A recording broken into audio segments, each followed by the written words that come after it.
Hello and welcome to everything that sold for me on eBay from February 8th to February 14th. I'm just going to scoot over here. eBay is the only place I'm making sales so far.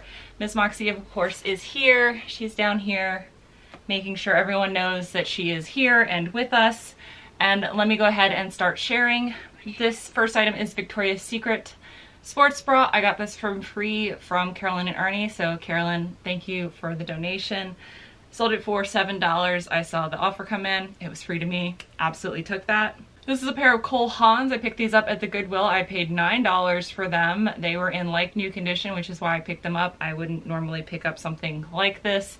I do pick up Cole Haans, but these boat shoes are normally pretty inexpensive. But because it was literally in like new condition, I was like, I'm pretty sure this is gonna sell really quick. And it did. It sold for $20. So I doubled my money and quick in and out flip. This is a pair of Torrid pants. I picked these up for Thrift Miss a while ago.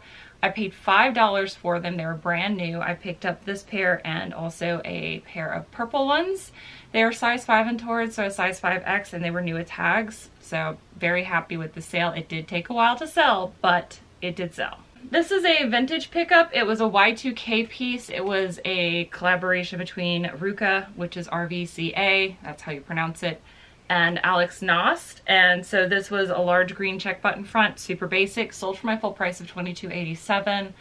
I do pick up, like I've talked about before, the surfwear brands if I can get them for really cheap. I think I picked this up at Diversity for like $1. So pretty great sale there. This is a vintage pair of Arco Rock? I don't know. I'm sure Jennifer will help me with this because it is a French brand. This is the Cadbury Crocus. I picked up a bunch of these at the Goodwill. The Goodwill has clear glass, priced it buy more, pay less. So I think I picked up 8 or 10 of these, and I have it so they're selling in pairs. This is the first pair to sell. I probably have maybe 60-70 cents in each one. So the pair of them sold for $10.30, and then of course the buyer paid for shipping. I've talked about before is once one sells, the other ones will start selling. It's also the time of year for these to start selling because it's spring.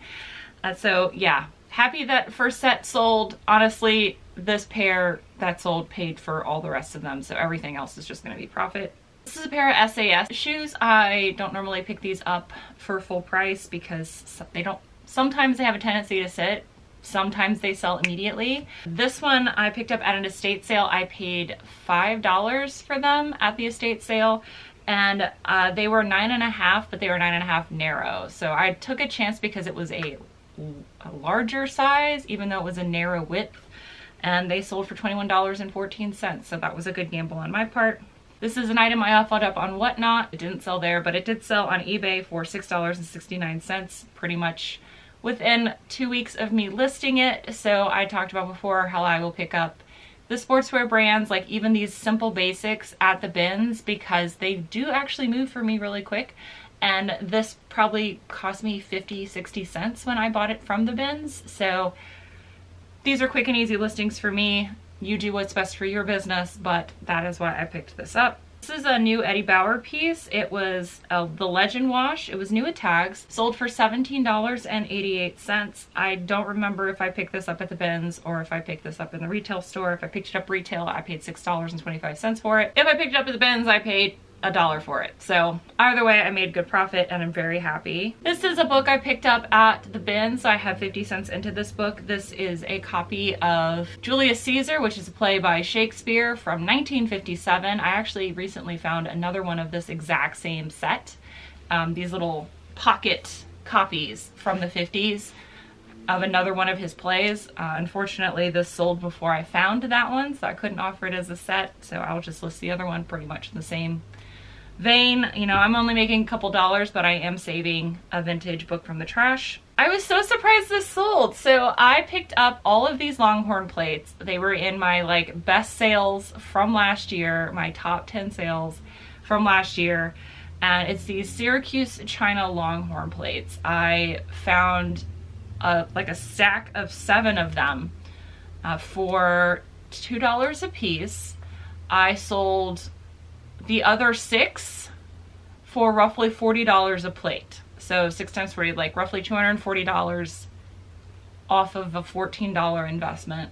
And then this plate sold. It had a small chip in the very front of it, but because this pattern and this style is so sought after, it still sold for my full asking price of $19.87 for the one that was chipped. Amazing. Buyer paid $12 for shipping. It went to Texas, which is where actually all of the plates went. All of the plates went to Texas. Not surprising, but yeah, for $14 of investment, I made a total of $260. So again, if you find these vintage Syracuse China restaurantware plates, again, it comes in red, green, brown. It has the steer, it has the cactus, there's a boot, there's a hat, there's all of the above. These airbrush patterns are very valuable, and this was an amazing find. This is a vintage set of Mark Twain books. Again, I pick up classic works of literature when I'm at the bin, so I have $1 into these 4 books. They all happen to be from the 60s, so that's how I listed them at, is vintage 60s Mark Twain books. Set it as a lot of 4, so $1 into it, sold it for $13.38. It cost about $5 to ship them, so I made like $6, $7, and a set of 4 books didn't end up in the landfill. I'm again very happy about that. I love buying and selling books. They're very fast listings for me. So this is a vintage piece. I pick up these vintage jumpers whenever I find them. They do sell for me. Of course, the largest sizes sell faster, but I have noticed that all sizes sell. This is NY jeans. Brand doesn't really matter with vintage stuff. It's just the style. It was a full zip front and it sold for $15. I picked this up at the bins. So I probably have like $2.50 into this dress. Another book I picked up at the bins, these permabound books. So they're like mass market size, so like a paperback size, but they're hardcovers. Their permabound is more like library use. But this wasn't an ex libris or an ex library book. It was actually just somebody had. This is Shakespeare sonnets and poems I talked about. I pick up Shakespeare collections anytime I find them, especially at the bins. When this was 50 cents, it sold very quickly for $9.87 after I listed it, so made $5. This is The Pornographer by John McGarren. I don't necessarily recommend picking this up if you find it in pre-owned condition for multiple reasons, but this was brand new and I picked this up at that big book buyout, so I have 10 cents into it. It sold for $13.87, so I made $9 off of this book. Perfectly happy with that. I have changed how I organized my books now. I have decided to put all of my book with a numbered tag in bin, just like I have all my clothing, because of this book. This is an Antique Flower Fables by Louisa May Alcott. It's the same woman that wrote Little Women. This book was this small. It was tiny. It was a tiny antique hardcover book. It was a little tattery, but it was still readable if you were delicate with it. And I actually sold this book 6 months ago for $25, and I couldn't find it. I could not find it at all anywhere in my house. But as I've been trying to like list death pile items, I found it again. So I just relisted it. I had to cancel that order and do item out of stock, whatever. And that's when I realized I can't do this. I can't just have books everywhere. I need to just put it in like regular inventory. So that is what I did, and it is so much easier to find books now.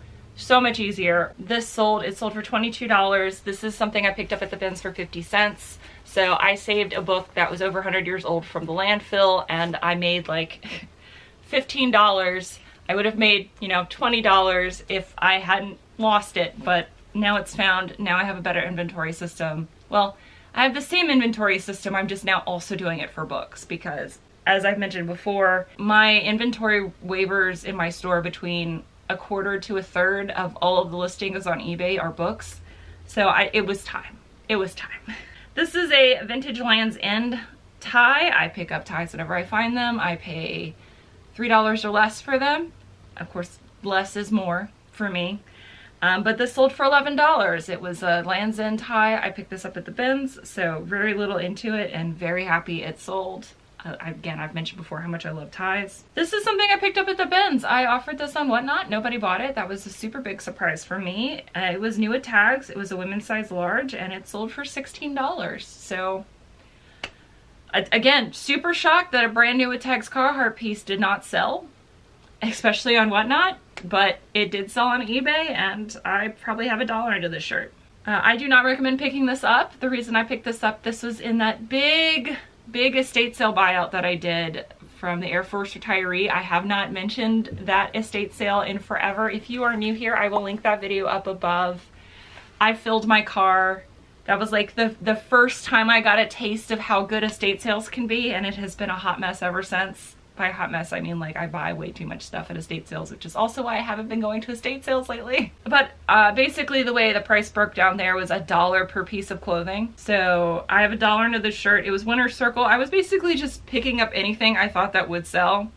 It's a men's medium Dale Earnhardt shirt, sold for $6. I've had this for, at this point, what, 3 years? So yeah, super happy that this sold. I can't believe that 3 years later I'm still making money off of that sale. But yeah, that was my first taste of how good estate sales can be. Again, I highly recommend you watching that video if you haven't yet.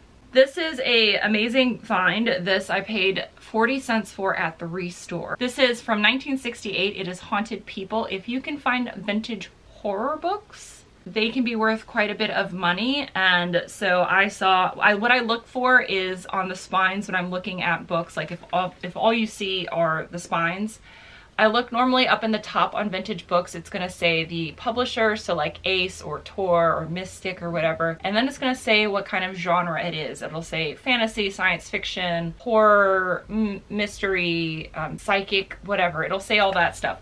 That is what I'm looking for when I'm just doing a quick browse, is titles, authors, and genre. That's how I get through things very quickly. So when I saw this book and I pulled it out and saw how good of condition it was, I was like, amazing, 40 cents for this, perfect.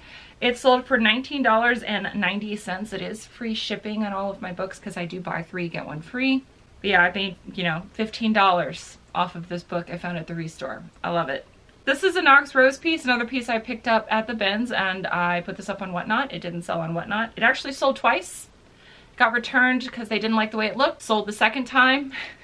So it didn't sell on Whatnot, but sold twice on eBay. It sold for $9 this time, and the buyer kept it this time, so that's why you're seeing it. I will pick up Knox Rose at the bins. It sells very well for me, either on Whatnot or on eBay. I've sold it in both locations. It's a good buyer. It's a good sale for me, especially when it's a cheap buy cost. I don't necessarily pick this up retail, but I will pick it up at the bins. And then the last item I have to share with you, actually, I know is going to be a prop for some kind of TV show, because they put that in the message to me. They're like, hey, I will pay you expedited shipping. This needs to be for a shoot, for something as, you know, background, filler, whatever. And I was like, it's already on priority. I can't do next day. My post offices don't allow that. I'm not even kidding. They're literally like, there's no overnight shipping. It's 2-day. So I can send it to you as fast as humanly possible. It doesn't cost any extra because that's already what it's set up to be. And they bought it. They bought this New Yorker. I've talked about before how ephemera, so magazines, especially these New Yorker magazines, because they have a specific date on them, people buy these as like, you know, a gift, like on this day when you were born, because this was March 1st, 1969. So someone could have bought it, be like, this is what the world was what was going on in the world when you were born. Or people buy it because the artwork, people will buy these to cut out for craft projects. Some people will buy these to remove the advertisements out of them and then sell the advertisements off separately. Some people use these as movie and set props. There's a plethora of uses for vintage magazines, and this was actually free. I picked this up at the Hoarder House. It was like the last hurrah, and I found this stack of vintage New Yorker magazines, and they have slowly been selling, which is amazing. This sold for my full asking price of $14.87, and the buyer paid $10 for shipping, because with magazines you cannot send them media mail because they have advertisements in them. I do have to send these priority because they're heavy. So I just put them in a priority flat rate envelope, ship them off after I, you know, wrap them in plastic so if it gets wet, it won't ruin the item. But yeah, that was the last item. You know, not very many items sold this week, but I am, again, grateful for every sale. February, it's been really slow sales.